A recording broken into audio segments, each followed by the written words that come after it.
Next देखो बच्चों क्या है,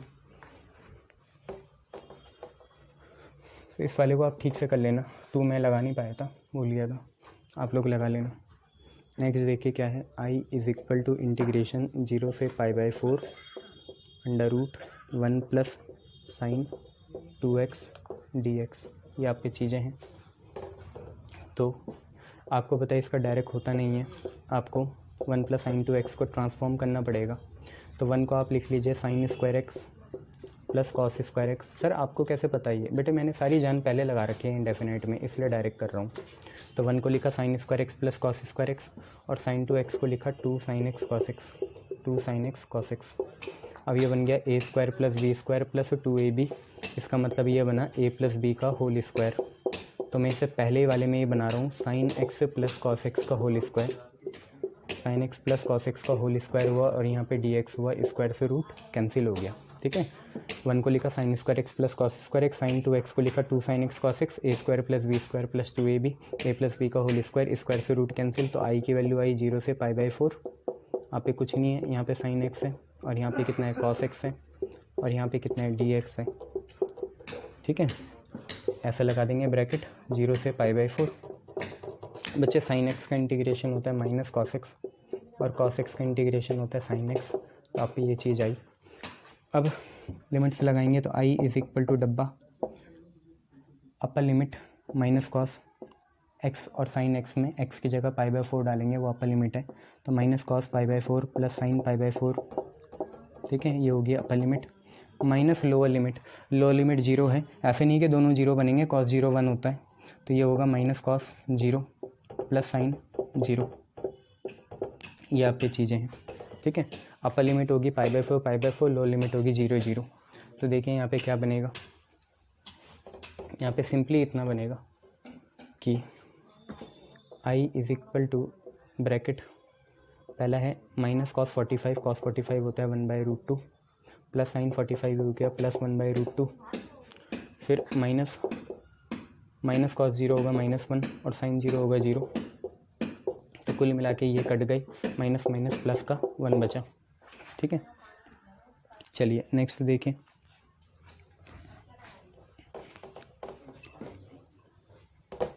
नेक्स्ट देखिए क्या है, आप पे है i is equal to integration 0 से π/2 अंडर द रूट कितना है 1 प्लस कॉस 2x है, और यहाँ पे कितना है dx है। देखो बच्चे 1 प्लस कॉस 2x का डायरेक्ट फार्मूला होता है 2 कॉस स्क्वायर एक्स, तो वही लगाएंगे। तो ब्रैकेट रूट चल ही रहा है, 1 प्लस कॉस 2x हो गया 2 कॉस स्क्वायर एक्स, और यहाँ पे चल रहा है dx। अब आप देखेंगे तो आपको ये पता चलेगा ये रूट अलग अलग होगा। तो सबसे पहले √2 बाहर आ जाएगा, इंटीग्रेशन 0 से π/2 चल रहा है, यहाँ पे dx चल रहा है। √2 बाहर आया तो आप पे बचा कॉस स्क्वायर एक्स का रूट, तो स्क्वायर से रूट कैंसिल होगा, सिर्फ यहाँ पे कॉस एक्स बचेगा। और कॉस एक्स का इंटीग्रेशन आता है साइन एक्स, तो कॉस एक्स का इंटीग्रेशन आया साइन एक्स, और यहाँ पे चल रहा है 0 से कितना π/2। लिमिट डालेंगे upper limit minus lower limit. तो साइन एक बार एक्स की जगह अपर लिमिट π/2, माइनस एक बार साइन की जगह लोअर लिमिट कितनी 0, एक बार π/2 एक बार 0। तो i चल रहा है √2, साइन 90 हुआ 1, साइन 0 हुआ 0, 1 माइनस 0 1, √2 इंटू 1 √2। ठीक है, तो ये आपका आंसर आ जाएगा। चलिए नेक्स्ट देखिए क्या है, देखिए क्या है, i is equal to integration 0 से π/2 इंटीग्रेशन 0 से π/2 कॉस क्यूब एक्स dx है। अब कॉस क्यूब एक्स का डायरेक्ट नहीं होता, आप इसे वैसे भी नहीं लिख सकते, कॉस स्क्वायर एक्स इंटू वो लिखना चाहे तो लिख लो, मुझको कोई दिक्कत नहीं है। मैं आपको एक बार इस मेथड से बता रहा हूँ, ये होता है 0 से π/2। ठीक है भैया, और ये कॉस स्क्वायर एक्स है, कॉस स्क्वायर एक्स को कॉस क्यूब एक्स को cos square x into cos x लिख सकते हैं, और यहाँ पे dx है। क्या आप ऐसे कर सकते हो? This is our method 1। Unique value आएगी, आज प्रूफ भी हो जाएगा कि यूनिक वैल्यू आ रही है नहीं आ रही है। बच्चे एक काम करेंगे, कॉस स्क्वायर एक्स को आइडेंटिटी से हम 1 माइनस साइन स्क्वायर एक्स लिख सकते हैं। सर ऐसे कैसे फटाफट लिख रहे हो, हमें भी तो बताओ। तो बेटा पहले इंडेफिनाइट के 50 वीडियोस देख लो, तब आपको समझ में आ जाएगा कि सर क्या कहना चाह रहे हैं। नहीं तो फ्लो में चलो, go with the flow, like just like Christopher Nolan. तो कॉस स्क्वायर एक्स है 1 माइनस साइन स्क्वायर एक्स, और ये कॉस एक्स है। बस यहाँ सब्सटीट्यूशन कर लो, साइन एक्स को टी ले लो। ठीक है, साइन एक्स का डिफरेंशिएशन हो जाएगा कॉस एक्स dx, और टी का हो जाएगा dt। तो ये भी चीज़ें आसान है। बट यहाँ पे देखो लिमिट भी चेंज होगी, क्योंकि अब आप टी में जा रहे हो तो लिमिट चेंज होगी। तो न्यू लिमिट्स देखो कैसे आएंगी। न्यू लिमिट्स देखो, एक्स की 2 वैल्यू हैं, ठीक है, और यहाँ पे हम करस्पॉन्डिंगली टी की निकालेंगे। देखो एक्स की लो लिमिट है 0, अपर लिमिट है π/2। अब देखो कहाँ से निकालेंगे, यहीं से निकालेंगे, ठीक है। तो एक तो लिमिट का चेंज भी होगा, जब भी आप सब्स्टिट्यूशन करोगे तो लिमिट का चेंज करोगे। एक्स की जगह 0 डालो, एक्स की जगह 0 डालो, साइन 0 कितना होता है 0, तो टी की वैल्यू भी कितनी आई 0। एक्स की जगह π/2 डालो, तो यहाँ पे साइन π/2 साइन 90 कितना होता है 1, तो लिमिट लगेगी 1। तो पहले जो लिमिट थी 0 से π/2, अब वो नई लिमिट बन जाएगी टी के टर्म्स में कितनी, 0 से 1। कैसे बनी, एक्स को टी से रिप्लेस करना है, सब्स्टिट्यूशन वाली क्राइटेरिया ये रहा। एक्स की जगह 0 डालो तो साइन 0 0 बनेगा, तो जब एक्स 0 है तो टी भी कितना हुआ 0 हुआ। और एक बार एक्स की जगह π/2 डालो, जो एक्स की अपर लिमिट है, तो साइन 90 1 हुआ, मतलब जब एक्स π/2 है तो टी कितना है 1 है। तो मेथड 1 में तो लिमिट चेंज हुई। अब क्योंकि सारी बातें टी की होंगी, देखो कॉस स्क्वायर एक्स कितना बनेगा, ये है ना 1 माइनस साइन स्क्वायर एक्स। तो आपने लिखा 1 माइनस साइन एक्स, आपने कितना लिया था टी लिया था, तो ये बना 1 माइनस टी स्क्वायर। और कॉस एक्स डी एक्स आपका कितना है डी टी है। अब सारी चीज़ें टी की हो रही तो लिमिट भी टी की लगेंगी भैया। एक्स के करस्पॉन्डिंग वैल्यू 0 थी, टी की कितनी है 0 है। एक्स की करस्पॉन्डिंग लिमिट अपर वाली π/2 थी, टी की कितनी है 1 है। तो अब आप इसे करेंगे काफ़ी आसानी से, लिमिट लगेंगी 0 से 1, 1 इंटू डी टी होगा T minus T square into D T होगा t³/3। ये मैंने आपको बता रखा है, इसलिए मैं ज़्यादा एफर्ट लगा नहीं रहा हूँ। 1 इंटू डी टी होगा डी टी का T minus T square D T का होगा t³/3। अब करेंगे upper limit minus low limit. एक बार टी की वैल्यू 1 डालेंगे, यहाँ पे भी 1, 1 का 1, टी की जगह 1 और 1 का क्यूब भी 1/3 माइनस लो लिमिट। लो लिमिट देखिए, टी की जगह 0 माइनस टी की जगह 0/3। सर क्या कर रहे हो ये, देखो एक बार 1 डालो, दोनों की जगह डाल दिया, 1 का क्यूब 1 ही होगा, एक बार 0 डालो तो 0 ही होगा, ठीक है। चलिए इसे आगे बढ़ाएंगे, तो आगे बढ़ा के देखिए क्या होगा। ये आई की वैल्यू कितनी आएगी, देखो यहाँ से तो 0 ही आएगा, जो आना है पहले से आएगा। 3 माइनस 1 कितना 2/3, सीधा आपका 2/3 आ गई। ये यूनिक वैल्यू है, अगर आप कोई और मेथड भी लगाते हो तब भी 2/3 ही आना चाहिए। कितना आना चाहिए 2/3 ही आना चाहिए, ठीक है। तो देखते हैं हम 2/3 किसी और मेथड से आ पाएगा या नहीं।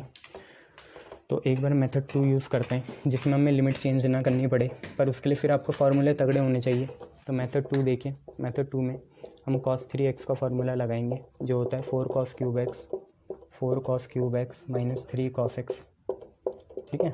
इसको इधर ले जाइए, तो ये cos 3x हुआ, यहाँ पे हुआ 3 cos x, ठीक है बच्चे, कितना हुआ 3 cos x हुआ, अपॉन में 4 आ गया, ये बराबर आया cos क्यूब एक्स के। बोलो हाँ या ना, देखो ना खुद, ये माइनस 3x इधर आके प्लस हो गया और 4 नीचे आया। तो ये सब्स्टिट्यूशन नहीं कर रहे हैं, अभी x ही है, 1/4 बाहर आया, 0 से π/2 चल रहा है। cos क्यूब एक्स कितना है, ये रहा cos 3x plus 3 cos x/4, तो 4 तो गया बाहर और यहाँ पे चल रहा है dx। अब इसका इंटीग्रेशन करते हैं, तो देखिए क्या होगा बच्चे, 1/4 लिखेंगे, ब्रैकेट बनाएंगे, cos 3x का होगा sin 3x और 3x का 3 नीचे आएगा, साथ में 3 ऐसी cos x का होगा sin x और x का होगा 1, उसे लिखने की ज़रूरत नहीं है। cos 3x का sin 3x/3, 3 cos x का 3 sin x हो गया। और लिमिट चल रही है कितनी, 0 से π/2, लिमिट चल रही है 0 से π/2। अब लिमिट डालेंगे और कुछ नहीं करेंगे। आपको याद है ना 2/3 आया था, हम लेके आएंगे, देखो कैसे। i = 1/4 हो गया। अपर लिमिट डालेंगे, एक बार x की जगह कितना π/2, तो sin 3 π/2, ठीक है, sin 3 π/2/3 ब्रैकेट बना लीजिए, प्लस 3 sin π/2, 3 sin π/2, ये आ गया। और एक बार 0 डालेंगे, तो बच्चे इस बार मैं थोड़ा शॉर्टकट कर रहा हूँ, sin 0 0 होता है, sin 0 0 होता है, तो कुल मिला के 0 आएगा। आप पूरा लिखना, बट मैं शॉर्टकट कर रहा हूँ। लोअर लिमिट डालेंगे, ये भी 0, sin 3 × 0 0, sin 0 0 और वो भी 0, ठीक है। अब बस सारी मेहनत इधर करनी है, तो इधर करेंगे तो i = 1/4 है, 1/3 है, sin 3 π/2 है, और ये है प्लस 3 sin 90 हुआ 1 और माइनस 0 है, ठीक है। ये पूरी चीज़ है कुल मिला के। अब आप ये देखिए, sin 3 π/2 कितना होता है, 3 × 180/2, ठीक है। 2 कितने जा 9 जा 9 3 जा कितना 27, तो ये 270 होता है, तो साइन 3π/2 को क्या लिख सकते हैं, पाई प्लस पाई बाई 2 लिख सकते हैं बच्चे, जल्दी बताओ। Pi plus pi by 2, 2π plus pi कितना 3π/2, sine pi plus pi by 2 लिख सकते हो। 180 प्लस थीटा कौन सा क्वाड्रेंट, थर्ड क्वाड्रेंट, ये आएगा नेगेटिव और बराबर आएगा साइन एंगल के, एंगल है π/2, तो माइनस साइन π/2 आएगा। ठीक है, तो कितना आएगा माइनस साइन π/2, तो i इज इक्वल टू 1/4, यहाँ पे चल रहा है 1/3।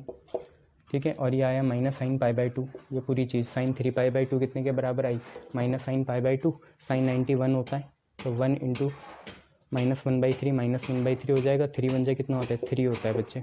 ठीक है सर, ये क्या करा, तो 1/3 ऐसी है, साइन 3π/2 बना आपका कितना, साइन पाई प्लस π/2 मतलब साइन 90, माइनस साइन 90 माइनस 1 होता है, तो माइनस 1 इंटू 1/3 माइनस 1/3 हुआ, प्लस का 3 चल रहा है, यहाँ पे करेंगे तो देखिए कितना आएगा, 3 3 जा 9, माइनस 1 ऐसी है 9 है, और यहाँ पे कितना है 3 है, एलसीएम लेना आता है आपको, तो i इज इक्वल टू 9 - 1 8 हुआ, और यहाँ 4 है, यहाँ 3 है, 4 2 जा 8, तो ये आपका दोबारा कितना आया 2/3 आया, पहले भी 2/3 था, अब भी 2/3 था।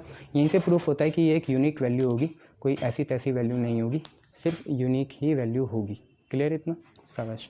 चलिए नेक्स्ट देखिए,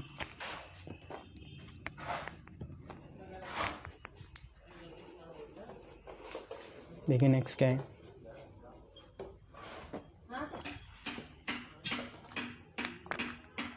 नेक्स्ट है i is equal to integration 0 से π/2 साइन 4x dx। अब आपको पता है इसमें हम क्या करते थे, 4 जब भी होता था तो इसे 2 में नहीं तोड़ते थे, इसे 4 से मल्टीप्लाई 4 से डिवाइड कर देते, 1/4 लिखा, 4 लिखा, साइन की पावर 4x लिखा, यहाँ पे dx लिखा, लिमिट चल रही है 0 से π/2। अरे लिमिट को गोली मारो ना, पहले तुम्हें नॉर्मल तो आना चाहिए। 4 को क्या लिखते थे आप, याद करो, 2 का स्क्वायर लिखते थे, तो i is equal to 1/4 integration 0 से π/2, 4 को लिखा 2 का स्क्वायर, और साइन की पावर 4x को लिखा साइन स्क्वायर x का होल स्क्वायर dx। सर क्या कर दिया ये, देखो बच्चे 4 को लिखा 2 का स्क्वायर, और साइन की पावर 4x को लिखा साइन स्क्वायर x का होल स्क्वायर, ये दोनों स्क्वायर एक ही बना लो, तो 1/4 इंटीग्रेशन 2 साइन स्क्वायर x का होल स्क्वायर, और यहाँ पे है dx, और लिमिट चल रही है 0 से π/2। देखो 2 का स्क्वायर कितना 4, 4 ये वाला, साइन स्क्वायर x का होल स्क्वायर ये हुआ। अब 2 साइन स्क्वायर x आपको पता ही है कितना होता है,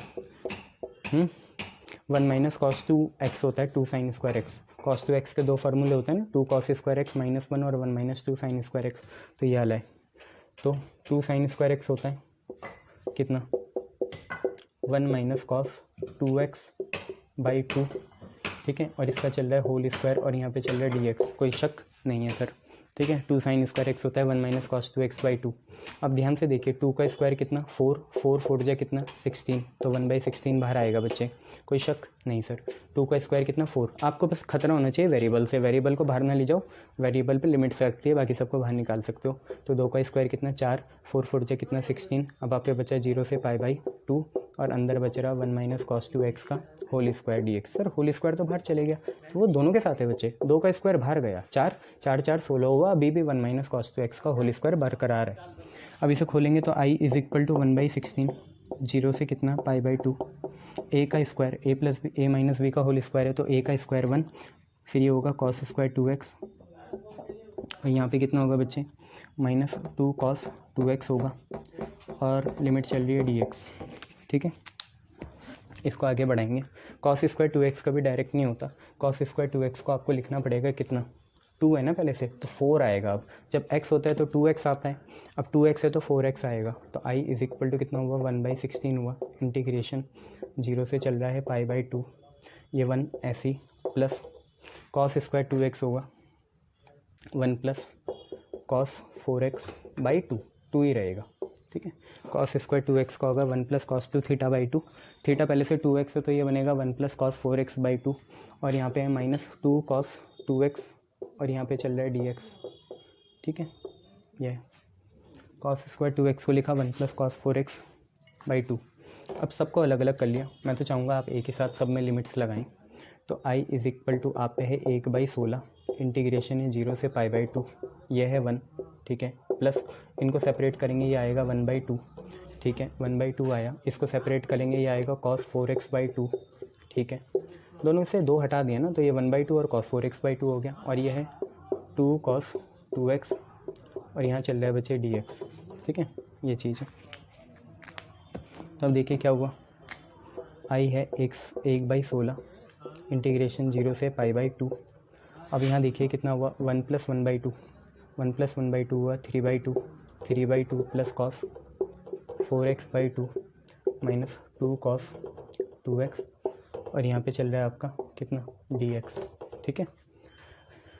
लगाइए सब में अब i = 1/16 इंटीग्रेशन 3/2 ऑफ dx, आप पे आ जाएगा 3/2 ऑफ x, ठीक है, प्लस 1/2, 1/2 तो है ही। देखिए cos 4x का करना है, cos 4x का हो जाएगा sin 4x, cos 4x का हो जाएगा sin 4x, 4x का होगा 4, ठीक है। 3/2 dx, 3/2 dx का हो गया x, 1/2 ऐसी, ये 2 ऐसी, cos 4x का sin 4x/4, फिर माइनस 2 ऐसी, cos 2x का होगा sin 2x और 2x कितना आ जाएगा नीचे 2 आ जाएगा, ठीक है। तो ये आपका इंटीग्रेशन भी हो गया, लिमिट चल रही है 0 से π/2, ठीक है भैया। देखो 3/2 dx का 3/2 x हो गया, 2 ऐसी है cos 4x का sin 4x/4 हो गया, 2 ऐसी है cos 2x का sin 2x/2 हो गया, 2 से 2 कैंसिल हो गया। देखिए कितना आ रहा है, देखिए आप पे कितना आ रहा है, i = 1/16, आप पे कितना है 3x/2 है, ठीक है। फिर कितना है sin 4x/8 है, sin 4x/8 है, फिर कितना है माइनस sin 2x है और cos वाले कोई नहीं है ना, और लिमिट चल रही है 0 से π/2। बस यहाँ पे लगाइए upper limit minus lower limit, आराम से निकालिए, ठीक है। Upper limit minus lower limit लगाओ, आराम से निकालो कितना आ जाएगा। देखो सिंपल सा है, करना कुछ नहीं है। 1/16 सबसे पहले अपर लिमिट π/2 है, तो ये कितना बना 3/2 और यहाँ पे π/2, फिर ये sin 4x की जगह π/2 और अपॉन में कितना है 8 है, फिर कितना है माइनस sin 2x की जगह π/2 ब्रैकेट क्लोज। अब देखिए जीरो कौन कौन होंगे, मेरे हिसाब से ये भी जीरो होगा, sin 0 भी जीरो होता है, sin 0 भी जीरो होता है, 3 × 0 भी जीरो होता है, तो कुल मिला के ये जीरो ही आया। ब्रैकेट क्लोज करते हैं, इनको सॉल्व करते हैं, तो i = 1/16 आया। यहाँ से देखें तो ये बन जाएगा आपका 3π/4, यहाँ से देखें 2 × 2 = 4, sin 2π कितना होता है, sin 2π 0 ही होता है, तो 0/8 0 ही हुआ, और इससे भी कैंसिल हुआ, sin π भी 0 होता है तो ये 0 ही हुआ। तो कुल मिला के ये सब गायब हो गए, आप पे आया 3π और 16 फोड़ दिया कितना 64, ये जाता नहीं है इससे, तो 3π/64 ही हमारा आंसर होगा, ठीक है। यार इनका आंसर आ रहा है 3π/16, 2 × 2 = 4, 3/2, कहीं गलती कहीं गलती कहीं गलती, 1/4 भी था। अच्छा मेरे से एक गलती हुई, बताओ क्या, वो 2 sin² x था पहले से, 2 sin² x का होल स्क्वायर था ना, तो 2 sin² x पहले से था, तो इसका सिर्फ आना था 1 - cos 2x, बाई 2 नहीं आना था, अपॉन में 2 नहीं आना था। अपॉन में 2 नहीं आएगा तो 2 का स्क्वायर 4 नहीं होगा, तो सिर्फ यहाँ से एक 4 कम कर दो, तो यहाँ पे सिर्फ आप 4 रहने दो, यहाँ पे सिर्फ आप 4 रहने देना, यहाँ पे सिर्फ आप 4 रहने देना। आज 2 क्वेश्चन गलत हो गए जल्दबाजी के चक्कर में, तो 3π/16 आएगा, ठीक है। मैं क्या बोल रहा था आपको, आपने ऐसे करा था ना इंटीग्रेशन 2 sin² x का होल स्क्वायर और यहाँ पे dx करा था, ठीक है, और अपॉन में 2 था नहीं, मैंने 2 जानबूझ के लगाया। फिर जब आप खोल देते थे, तो फिर जब आपने खोल दिया था इसे, फिर जब आपने दोबारा sin² 2x की बारी आई थी ना, जब इसे खोल के जब आपने cos बना दिया था इसे, तो एक बार cos² 2x का भी करना था, तो तब आया था 1 + cos 2x/2, तब दोबारा बाहर आया था। ऐसे करने की ज़रूरत नहीं है, एक ही 16 आएगा, ठीक है। तो 4 4 = 16, क्लियर है इतना, गुड, इतनी सी बात थी। अब 1-2 क्वेश्चन आप घर से करके आने इसके, देखो क्या है, फिर एक बार इसे अच्छे से अप्रोच से करेंगे। अब कोशिश करेंगे 1-2 क्वेश्चन जैसे गलत हो गए वैसे हो ना, ठीक है। तो आप लोग करके आना है एक बार, यही वाले जो आपका दोबारा प्रिपरेशन हो जाएगा, 0 से 4 dx upon root x² + 2x + 3, perfect square बनाना है। यहाँ 3 ही फॉर्मूले होते हैं, एक होता है x² + a² का 1/a tan 1 x/a, एक होता है x² - a² का 1/2a tan 1/2a log x - a/x + a, और एक होता है a² - x² का 1/2a log a + x/a - x। तो ये आप दोनों करके आना, 0 से 1 dx 1 + x + x²। मैं भी कराऊंगा ये ऐसे ही क्वेश्चन, ये तो नहीं कराऊंगा, ऐसे ही कराऊंगा, ठीक है। तो ये दोनों आप क्वेश्चन करके आना, ठीक है साहब, गुड।